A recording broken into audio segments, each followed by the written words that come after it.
오늘 읽은 말씀에 근거해서 이사야 강의 25번째 시간으로 우리는 진흙 주는 토기장이라고 하는 제목으로 말씀드리겠습니다. 이사야서는 크게 두 부분으로 나눌 수 있습니다. 1장부터 39장, 40장부터 66장까지. 그래서 흔히 39장까지를 구약과 닮았다고 이야기를 하고 40장부터 66장까지 내용이 신약 성경과 닮았다고 그렇게 이야기를 합니다. 근데 조금 더 세분하면 1장부터 39장까지, 그리고 40장부터 55장까지, 그리고 56장부터 66장까지로 나눌 수 있습니다. 1장부터 39장까지의 그 상황은 포로로 잡혀가기 전의 상황을 전제로 하고 말씀이 전개되고 있습니다. 이스라엘 백성을 향해서 돌이키라고 그렇게 계속 회개의 기회를 제공합니다. 그러나 돌이키지 않으면 하나님의 심판이 임할 것이다 라고 하는 아주 분명한 메시지가 선포됩니다. 40장부터 55장까지는 그 배경 자체가 포로로 잡혀간 사람들을 향해서 이야기하는 것 같습니다. 그래서 과연 이 상황에서 하나님께서 구원하실 수 있느냐라고 하는 물음을 던질 법한 그들을 향해서 하나님께서 구원하신다라고 하는 분명한 메시지를 던져줍니다. 그리고 56장부터 66장까지는 포로에서 돌아온 백성을 향해서 이야기하는 것 같습니다. 포로기에서 돌아와서 예루살렘의 하나님의 도성에 살고 있는 그들을 향해서, 그런데 그들의 삶 자체가 하나님께서 기뻐하시는 모습대로 살고 있지 못합니다. 그러한 그들에게 하나님께서 말씀하시는 그 내용이 이사야 56장부터 66장까지입니다. 이렇듯이 우리가 말씀을 쭉 이사야서를 읽으면 말하는 대상 자체가 다르고 시기가 다른 듯한 느낌을 가지게 됩니다. 그래서 이사야서를 연구하는 많은 학자들이, 우리 진영의 학자가 아니고 굉장히 자유스럽게 연구하는 학자들의 경우는 이 이사야서를 이사야 선지자가 다 쓴 것이 아니고 이사야 선지자가 일부를 쓰고 특별히 포로기 그리고 포로 이후의 상황은 다른 저자가 썼을 것이다 라고 그렇게 이야기를 해서 제1 이사야, 제2 이사야, 제3 이사야라고 하는 이야기를 가지고 그렇게 이야기를 합니다. 그 이름으로. 그래서 1장부터 39장을 제1 이사야, 40장부터 55장을 제2 이사야, 56장부터 66장까지를 제3 이사야라고 그렇게 부릅니다. 그러나 우리가 그렇게 생각할 필요는 전혀 없습니다. 예수님께서도 이사야의 글을 이야기하시면서 이사야의 글이라고 분명하게 이야기하는 것을 보면 이와 같은 시대적인 배경과 또 대상이 다른 것처럼 보이지만 그것이 그 시기에 선포되고 기록된 그것이 아니라 하나님께서는 포로기 생활을 하고 있는 이스라엘 백성들의 삶이 어떠할지를 아시고 또 포로로부터 돌아온 그들의 삶이 어떠한지를 다 아시기 때문에 그와 같은 상황을 전제로 하고 말씀하시는 것으로 우리가 이해를 하는 것이 좋습니다.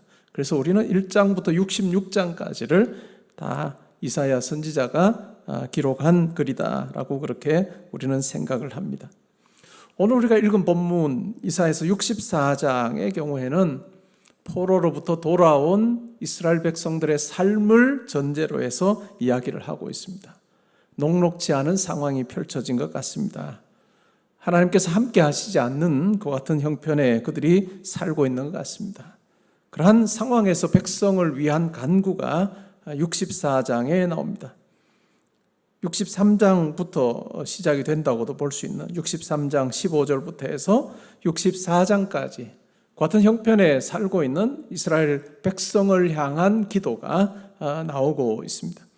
64장 1절에 보면 이런 말이 나옵니다. 원하건대 주는 하늘을 가르시고 강림하시고 주 앞에서 산들이 진동하기를 불이 섭을 사르며 불이 물을 끓임 같게 하사 주의 원수들이 주의 이름을 알게 하시며 이방 나라들로 주 앞에서 떨게 하옵소서.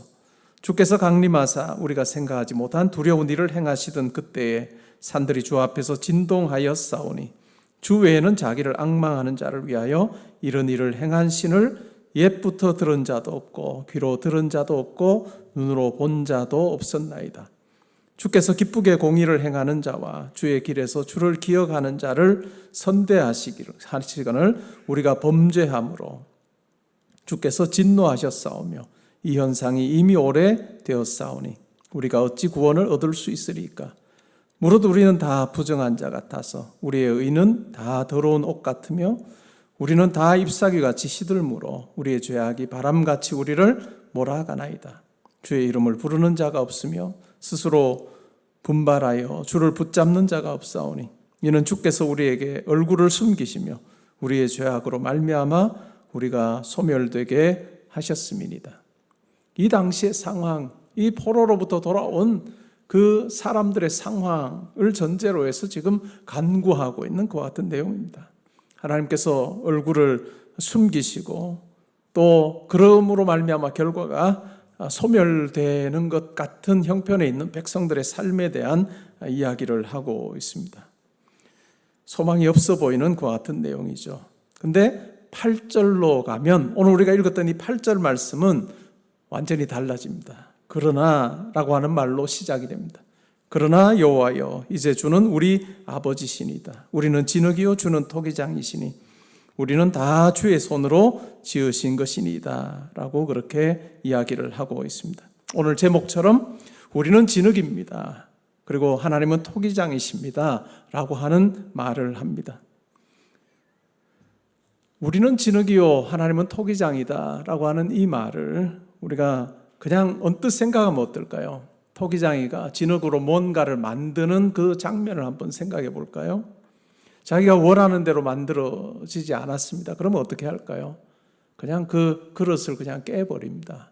자기가 원하는 것이 나올 때까지 진흙을 가지고 또 던져서 깨고 다시 만들고 하는 것 같은 과정을 거칩니다. 물론 이 우리는 진흙이요 하나님은 토기장입니다 라고 하는 이 말 속에 하나님의 절대 주권이라고 하는 것이 담겨 있습니다. 바울도 또한 로마서에서 이 하나님의 선택 그리고 선택하지 않으심이라는 이야기를 할 때 이 이야기를 합니다. 하나님께서 토기장이시고 우리는 진흙이어서 하나님께서 원하시는 대로 기쁘신 대로 누군가는 선택하시고 누군가는 선택하지 않으시는 그와 같은 절대 주권의 하나님이시다라고 하는 이야기를 하고 있습니다. 근데 과연 이사야 64장의 이 기도에 등장하는 우리는 진흙이요 하나님은 토기장이십니다 라고 하는 말이 그와 같은 의미일까? 우리는 생각해 볼 필요가 있습니다.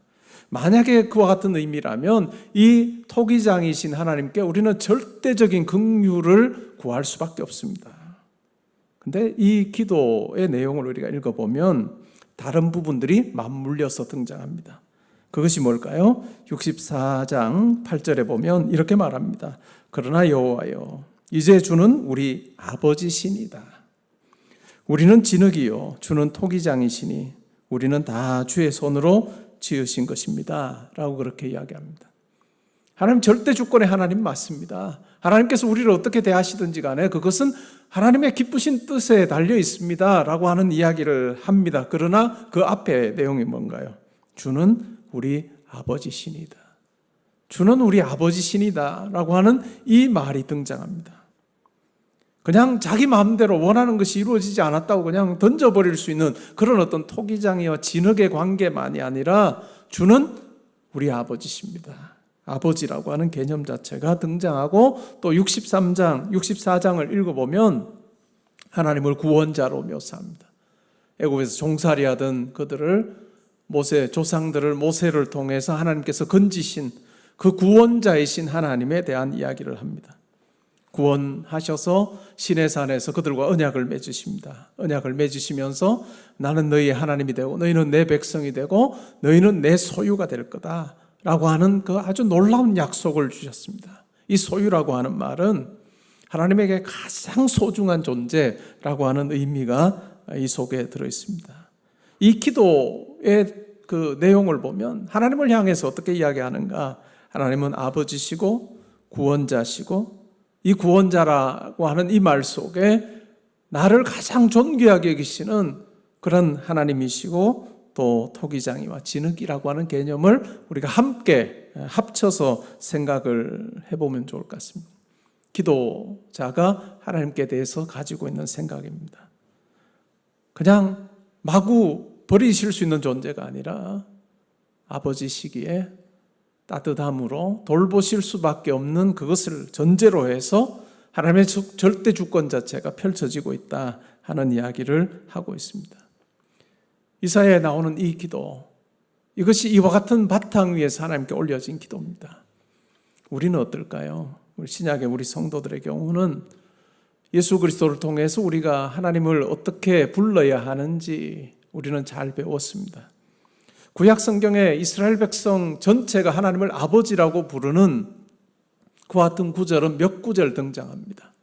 그러나 개인이 구약 성경의 어디를 봐도, 많은 기도를 우리가 봐도, 다윗의 기도를 봐도, 솔로몬의 기도를 봐도 개인이 하나님 앞에 기도할 때 아버지라고 그렇게 부른 적은 한 번도 없습니다. 그래서 예수님께서 제자들에게 기도를 가르쳐 주시면서 너희는 이렇게 기도해라. 하늘에 계신 아버지요, 아빠 아버지요 라고 그렇게 부르며 기도하라 라고 가르쳐 주신 것은 정말로 놀라운 것이고 파격적인 그와 같은 가르침이라 할 수 있습니다.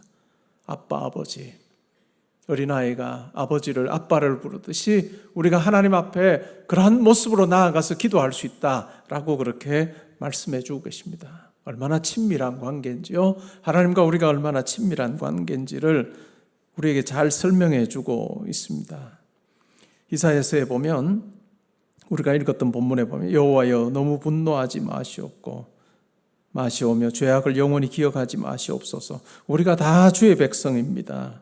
그러면서 지금의 형편에 대해서 10절에 거룩한 성읍이 광야가 되었고 시온이 광야가 되었고 예루살렘이 황폐하였습니다. 그리고 우리 조상들이 주를 찬송하던 우리의 거룩하고 아름다운 성전이 불에 탔고 우리가 즐거워하던 곳이 다 황폐하였습니다. 여호와의 일이 이러한데 아직도 가만히 계시려 합니까? 잠잠하시려고 합니까? 우리에게 심한 괴로움을 받게 하시려 합니까? 라고 그렇게 기도합니다. 이것에 대한 응답이 65장에 나옵니다. 하나님을 섬기지 아니하고 하나님보다 다른 것을 더 소중히 여기는 그들을 향해서 하나님께서 하시는 그와 같은 말씀이 응답이 나옵니다. 하나님이 가장 중심에 계시지 않을 때, 다른 어떤 것이 하나님보다 더 중요한 그와 같은 위치에 있게 될 때 하나님께서는 그의 백성을 향해서 때로는 얼굴을 감추시는 것처럼 그렇게 대하신다는 것을 오늘 65장의 내용을 통해서 우리는 확인하게 됩니다. 우리의 기도 생활에서 오늘 이사야 64장을 통해서 우리가 생각해 보는 이 부분, 하나님께서 나의 아버지시고 나의 구원자시고 하나님께서 토기장이시며 나는 진흙이라고 하는 이것이 우리의 기도 가운데서도 매우 중요한 부분이 되어야 할 것입니다. 때로는 우리의 신앙생활을 보면 하나님과의 친밀함의 부분은 굉장히 어떤 면에서 분명한 성도들이 있을 수 있습니다. 그러나 하나님께서 토기장이시고 내가 진흙이라고 하는 생각이 분명하지 않으면 하나님 앞에 나아가서 하나님께 엎드려서 기도할 그 같은 가능성이 굉장히 낮아집니다. 하나님께 절대 주권을 가지시고 내 삶의 계획을 가지시고 내 삶에 개입하시는 분이다라고 하는 확실한 생각을 가질 때 우리는 비로소 기도의 자리로 나갑니다. 이 절대 주권의 하나님 앞에 내가 나아가서 기도해야 되는 분명한 이유가 거기에서 생겨나는 거예요. 그런데 이 부분은 굉장히 강한데 또 하나님이 내 아버지시다라고 하는 이 부분에 대한 생각이 별로 강하지 않으면 또 하나님 앞에 나아가 기도하는 것 자체도 굉장히 두려울 수 있고, 하나님께서 절대 주권을 가지시고 자기가 기쁘신 뜻대로 우리 삶 가운데 하시는데 내가 굳이 기도할 이유가 있는가? 절대 주권의 하나님 앞에 내가 기도할 이유가 있는가? 라고 생각하기가 쉽습니다. 그래서 우리의 기도의 자리에서 또 우리의 신앙생활 속에서 매우 중요한 것은 바로 하나님께서 내 아버지시고 하나님께 절대 주권을 가지고 계시고 또 하나님께서 나의 구원자 되셔서, 바울이 이것보다도 이 부분에 대해서 바울보다도 더 선명한 분명한 체험이 있었던 사람은 없었을 것입니다. 사도 바울은 로마서에서 자기에게 일어난 놀라운 그 은혜를 설명하고 로마 7장에 설명하고 나서 8장으로 넘어가면 자기를 위해서 모든 것을 내어주신 그 하나님 아버지께서 나를 위해서 무엇을 아끼시겠느냐, 나를 성도를 위해서 무엇을 아끼시겠느냐라고 하는 아주 담대한 선언을 합니다. 그러면서 이 사랑에서 어떤 것도 끊을 수 없는, 심지어는 죽음마저도 끊을 수 없는 그 하나님의 사랑에 대해서 이야기를 합니다. 그러기에 그는 평생을 바울은 기도자로 살 수 있었습니다. 평생을 기도자로 바울이 살았던 것, 그것이 바로 하나님께서 그를 통해서 복음이 전 세계로 확장되게 하는 아주 놀라운 비결이었다는 것을 우리는 기억할 필요가 있습니다. 여러분의 기도 생활은 어떤지 한번 살펴보시면 좋겠습니다. 과연 내가 신앙인으로 살면서 얼마나 기도하며 살고 있는가? 기도의 중요성에 대해서는 많이 들었지만 내가 기도하며 살고 있는가? 내 인생의 중요한 때마다 내가 하나님 앞에 엎드려 기도했던가 하는 부분을 한번 살펴보시면 좋겠습니다. 분명한 것은 우리가 기도할 때, 하나님의 뜻을 구할 때 하나님께서 우리에게 가르쳐 주십니다. 우리가 기도라고 하는 것을 정의 내리면서 우리가 기도할 때 그냥 내 뜻을 구하는 것이 아니라 하나님의 뜻을 구해야 된다라고 하는 것이 성경적입니다. 그러다 보니까 내가 어떻게 하나님의 뜻을 구할 수 있을까라고 하는 그 막연한 생각에 때로는 기도하러 나아가지 못하는 경우도 많습니다. 저는 여러분들에게 일단 기도 시작하라고 말씀드리고 싶습니다. 여러분 일단 기도를 시작하십시오. 여러분의 어떤 필요가 있든지 여러분이 기도해야만 되는 그 상황이 여러분들 가운데 있으면 기도를 시작하십시오. 하나님 앞에 아들, 딸로서 하나님 제가 이와 같은 형편에, 아버지 내가 이와 같은 형편에 살고 있습니다라고 기도 시작하십시오. 대화를 시작하십시오. 그리고 나면 하나님께서 여러분들에게 말씀해 주실 것입니다. 하나님께서 여러분들에게 말씀해 주신다는 것이죠. 그리고 그 하나님을 만나면 내가 가진 것 가지고 살지 않게 됩니다. 그 하나님을 만나면 내가 가지고 있는 것 가지고 살지 않고 하나님께서 말씀해 주시는 것으로 살고 하나님께서 인도해 주시는 것으로 산다라고 하는 그 분명한 체험이 우리 가운데 있을 수밖에 없습니다. 기도의 중요성만 우리가 배우고 신앙생활하다가 이 세상을 떠나지 않기를 바랍니다. 여러분의 삶의 자리에서 기도를 통해서 살아계신 하나님을 만나고 아버지를 만나고 그분의 뜻이 무엇인지를 깨닫고 그분의 뜻 안에 사는 그 자유함을 누리는 우리 모든 성도님들이 되면 좋겠습니다. 저는 할 수만 있다면 우리 성도님들이 기도를 통해서 은사도 체험하면 좋겠습니다. 성경에 나오는 많은 신약 성경에 나오는 많은 은사들을 이런 은사가 있다고 1세기에 기록되어 있고 그것이 성경에 나와 있다, 이런 차원의 문제가 아니라 여러분의 삶의 자리, 기도의 자리에서 은사를 체험을 하십시오. 내가 이런 은사 가지고 있다 드러낼 필요는 전혀 없고, 그러나 하나님께서 기도의 자리에서 여러분들에게 주시는 그 은사 체험을 하면 하나님께서 내 가까이 계신다는 것을 우리는 확인합니다. 기도의 자리에서 은사 체험한 사람이 그 은사를 활용하여 기도하고 할 때 하나님께서 멀리 계시는 하나님이 아니라 내 기도에 응답하시고 나와 함께 하시는 하나님이심을 아주 생생하게 경험하게 됩니다. 하나님의 살아계심을 경험하는 아주 중요한 통로이기 때문에 여러분 은사를 놓고도 기도하십시오. 개인적인 기도 시간에 하나님 저에게 필요한 은사를 부어주셔서 제가 그것으로 교회를 세우고 또한 많은 이들을 돕게 해주십시오 라고 하는 기도도 한번 해보시면 좋겠습니다. 여러분 가운데 기도가 필요한 분들이 있습니까? 기도하십시오. 성도들에게 내가 이런 형편 가운데 있고 이렇게 힘들고 이 결정해야 돼, 어떻게 할지 모르겠다, 나누는 것 중요하고 또 기도해 달라고 하는 것도 중요합니다. 그러나 여러분이 하시는 게 중요합니다. 여러분이 하시는 게 제일 중요합니다. 여러분이 작정하여 기도하십시오. 어떤 일이 있으면 그것은 하나님께서 여러분들에게 얘야 나랑 이야기 좀 하자 하는 신호입니다. We need to talk. 우리 이야기할 필요가 있어. 우리 이야기 좀 하자 라고 하는 그 신호예요. 하나님의. 그때 기도하십시오. 기도하십시오. 여러분 자신만큼 자기를 위해서 기도해 줄 사람 많지 않을 겁니다. 여러분이 기도하지 않으면 기본적으로는 기도할 사람이 아무도 없다고 하는 전제에서 여러분 출발해요. 여러분, 담임 목사인 제가 여러분들을 위해서 매일 기도할 수 있을까요? 여러분의 이름을 한 사람 한 사람 이름을 부르면서 제가 기도할 수 저는 못합니다. 우리 교회 지금 출석하는 매주일 출석 인원 말고도 한 달에 한 번 나오시는 분, 한 달에 2번 나오시는, 2달에 한 번 나오시는 분까지 하면 우리가 어른들, 아이들 해서 2,000명이 좀 넘습니다. 그 사람들을 위해서 제가 어떻게 날마다 기도할 수 있을까요? 불가능합니다. 못합니다. 혹시 제가 그렇게 하리라 생각하고 저에 기대어서 기도를 안 하셨던 분들이 있다면 하셔야 됩니다. 여러분들이 하셔야 됩니다. 제가 그래서 웃으면서 올해는 제가 고등부 내려가서 고등부 아이들 이름 한 명 한 명 부르면서 내가 기도해 줘야 되겠다 하는 이 이야기가 저한테는 장난이 아닌 이야기예요. 몇십 명 되는 아이들, 저는 매주 내려가서 아이들 이름 부르면서 마지막에 기도해 주고 옵니다. 축복해 주고 옵니다. 2,000명이 넘는 성도들을 위해서는 제가 한 사람 한 사람 부르면서 기도를 못해도 제가 혹시 기도하는지 안 하는지 저에게 묻지 마십시오. 장로님들, 혹시 목사님 제 기도 매일 하시면 은퇴할 때까지는 제가 답을 안 할 겁니다. 은퇴하고 나서는 제가 답을 할 수도 있어요. 그런데 여러분 정말 여러분이 기도하셔야 됩니다. 여러분이 작정하여서 물론 성도들의 필요를 제가 듣게 되면 그때 간절하게 같이 기도합니다. 같이 기도하는데 제가 이렇게 기도해 드리는 것은 여러분들에게 기도에 도움이 되는 그 정도의 손길이라고 생각을 하시고 여러분들이 작정하여 기도하십니다.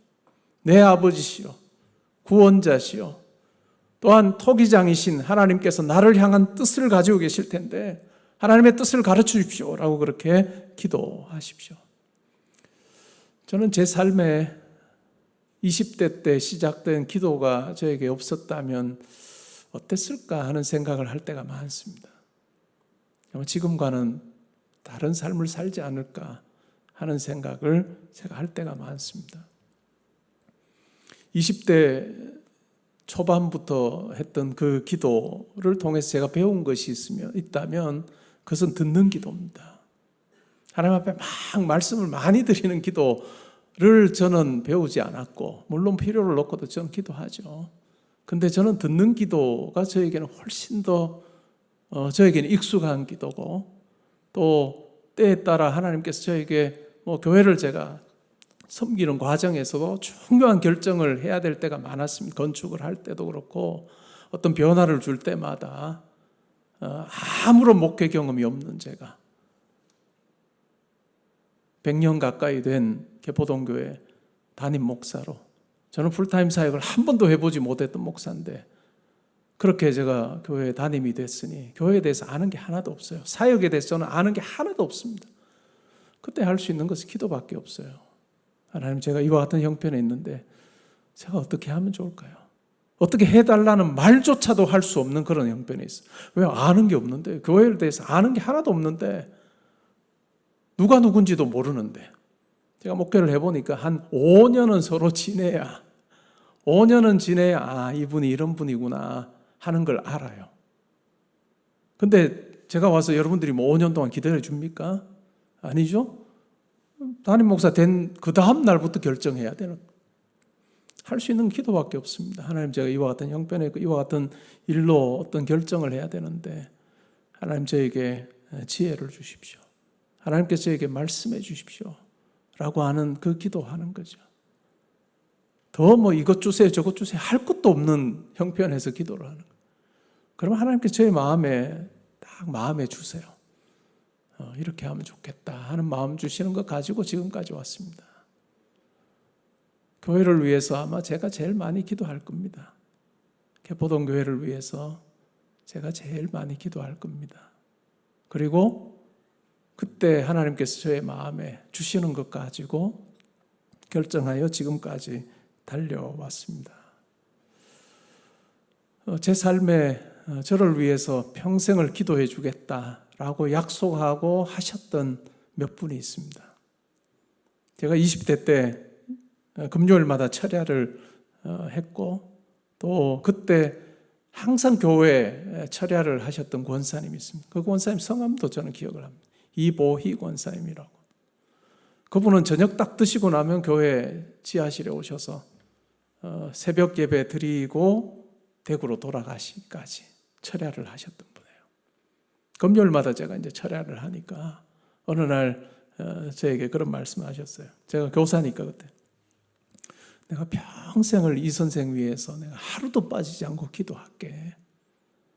내가 평생을 이 선생 위해서 하루도 빼지 않고 내가 기도할게. 저는 그분 말씀이 공수표가 아니라는 걸 알아요. 왜요?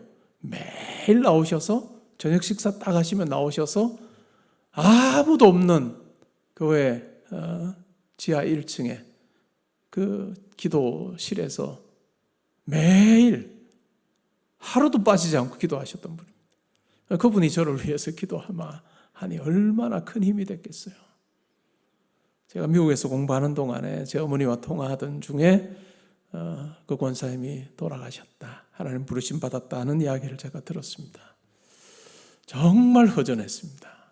그분하고 그 이야기 하고 나서 제가 서로 대화하거나 할 만한 그런 형편이 별로 없었어요. 그럼에도 불구하고 나를 위해서 하루도 빠짐없이 기도하는 그분이 세상에 없다 하는 생각을 할 때 저의 마음에 정말 허전함이 있었고, 미국에 있으니까 한국에 나올 수도 없었던, 그러면서도 내가 참 많은 빚을 졌구나 하는 생각을 했습니다. 그리고 제 어머니도 저를 위해서 하루도 빠지지 않고 기도하셨다는 걸 저는 알고 있습니다. 제가 얼마 전에 우리 교단의 전국 장로회 부부 수련회 이제 첫날 강사로 다녀온 적이 있습니다. 강사로 이제 잘 말씀 전하고 강단에서 내려왔을 때 장로님 한 분이 쫓아오셨어요. 우리 교회 장로님은 아니고, 제가 개포동교회 오기 전에 창운대 교회라고 하는 곳에 협동 목사로 있었습니다. 거기 그 교회에 있을 때 그분이 교수셨는데 그 장로님하고 저하고 이렇게 굉장히 친하게 지냈습니다. 그분이 쫓아오셔서 정말 반갑다고 하시고 잘 지내냐 하시고 이제 서로 안부를, 그분 항상 그런 이야기 하셨어요. 작년에도 뵀습니다. 작년에도 꼭 저에게 이 목사님 제가 하루도 빠지지 않고 개포동교회로 간 이후에 하루도 빠지지 않고 내가 목사님 위해서 기도한다 라고 하는 말씀을 작년에도 해주셨고 올해도 해주셨어요. 쉽지 않은 걸 알죠. 얼마나 고마운 일인죠. 누구를 생각하며 그냥 지나가면서 여러 기도 제목 가운데 그냥 이름 섞어서 하는 그 기도가 아니라 한 사람을 놓고 하루도 빠지지 않고 간절히 기도하는 그 사람 있다는 것은 얼마나 큰 행복이고 감사인지요. 그런데 여러분이 그 일을 하셔야 됩니다. 여러분 자녀를 위해서도 여러분이 그 일을 하시면 좋겠어요. 여러분은 어머니로서 아버지로서 어느 누구도 대신해 줄 수 없는, 하나님 앞에 간절히 기도하는 그 특권을 여러분들이 활용하지 않으면 그냥 걱정하고 고민하다가 자녀에 대한 걱정하고 고민하다가 끝이 납니다. 걱정하고 고민할 그 시간이 있으면 기도하십시오. 자녀를 위해서 기도하십시오. 하루도 빠지지 말고 기도하십시오. 그래서 여러분 자녀들이 여러분 보면 우리 엄마 우리 아빠 나를 위해서 하루도 안 빠지고 기도하는 분이야 라고 하는 것을 알면요, 여러분들이 하는 말에 대해서 쉽게 생각하지 않습니다. 자기를 위해서 하루도 빠지지 않고 기도하는 아빠와 엄마의 그 말을 자녀들이 어떻게 안 듣겠어요? 어떻게 귀담아 듣지 않고 소중히 여기지 않을 수 있겠습니까? 여러분, 우리가 걱정하는 것보다 우리가 하나님 앞에 기도할 때 하나님께서 우리 삶 가운데 함께 하셔서 우리의 아버지시고 우리의 구원자시고 또 우리의 토기장이신 그 하나님께서 여러분의 삶을 붙드시고 또한 여러분 자녀들의 삶을 붙들어 주실 때 그것보다 더 선한 일은 없다는 것을 우리가 기억하면 좋겠습니다. 여러분 시간표를 잘 보세요. 여러분의 하루의 시간표를 보십시오. 자녀를 위한 기도가 있는가? 내가 시간을 정해놓고 1시간이든 30분이든 내 자녀와 내 후손을 위한 기도를 내가 하고 있는가? 젊어서는 바빠서 못하고 나이 들어서는 또 다른 일로 못한다면 여러분들이 기도함으로 여러분 자녀들과 여러분 후손들을 위해서 정말 기도함으로 그들을 응원하고 하나님 앞에 기도함으로 나가는 그와 같은 시간이 있는 그런 경우와 그냥 그렇지 않은 경우는 여러분의 자녀와 여러분들의 후손의 삶이 아주 다르다는 것을 여러분 분명히 확신하고, 목사님 저 돈 없어서 아무것도 자녀들을 위해서 해줄 게 없어요. 왜 없어요? 기도하면 되지. 이 세상에 아무리 큰 부자도요, 그 돈으로 자녀 해주는 것보다 하나님께서 자녀를 붙들어 주시는 그것과 비교하면 비교도 안 돼요. 그냥 바다에 그냥 물방울 하나와 같은 것밖에 안 되는데 뭘 거기 있고 없고 가지고 내가 할 게 없다고 그렇게 이야기합니까? 자녀를 위해서 기도하십시오. 자녀를 축복하며 기도하시고 후손을 축복하여 기도하되 그냥 한번 뭐 생각날 때 기도하고 아니면 안 하고 하지 말고 작정을 하고 기도하시오. 작정을 하고 내가 하나님 부르시는 그날까지 우리가 그 정도 해야 작정이라 하죠. 한 달 하고 말게 그건 작정이 아니죠. 내가 하나님 부르시는 그날까지 내 자녀를 위해서 내가 기도하겠습니다. 축복하며 기도하겠습니다. 시간표 짜면 분명히 기도할 시간이 있습니다. 드라마도 좀 줄여보시고 아니면 잘 짜서 기도도 하고 드라마도 보시고 기도도 하고 운동도 하시더라도 이거 빼먹지 마십시오. 여러분이 정말 믿음의 가문 세우기를 원하신다면 여러분 자녀를 위한 기도를 다른 어떤 것보다도 우선순위에 두고 여러분 기도함으로 여러분 가정을 세우고 또 여러분 일터를 세우고 가문을 세우는 여러분이 되면 좋겠습니다. 그래서 우리가 하늘나라 갔을 때 다 후회하지 않기를 바랍니다. 우리가 기도했더라면, 내가 기도했더라면 하나님께서 이렇게 주실 게 많았는데 내가 기도하지 않아서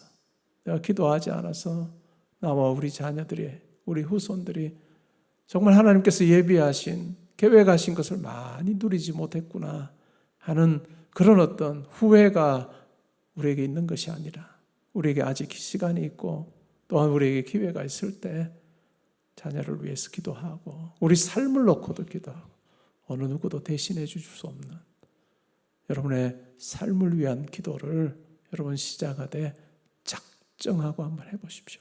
하나님, 제가 하루에 30분 시간이 조금 더 되시는 분들은 내가 1시간 시간을 정해 두고 하나님 앞에 나아가겠습니다. 하나님께서 함께해 주셔야만 내 삶이 든든할 수 있다는 것 분명히 고백하며 나아갑니다. 작정하며 나아갈 때요, 사람 도와줄 거 없어요. 사람 아무리 힘세도 아무리 해도 그게 여러분의 삶을 든든하게 해줄 수 없습니다. 기도함으로 나아가세요. 기도하며 나아가세요. 기도하며 나아갈 때 통의장이신 하나님께서 여러분을 기쁘시게 여기셔서 붙들어 사용하시면 그건 막아설 자 없고 또 우리 삶에 가장 복되다는 것 여러분 확신하면서 살아계신 하나님의 역사를 정말 가까이서 경험하며 살아가는 저와 여러분 될 수 있기를 주님의 이름으로 축복합니다. 아멘.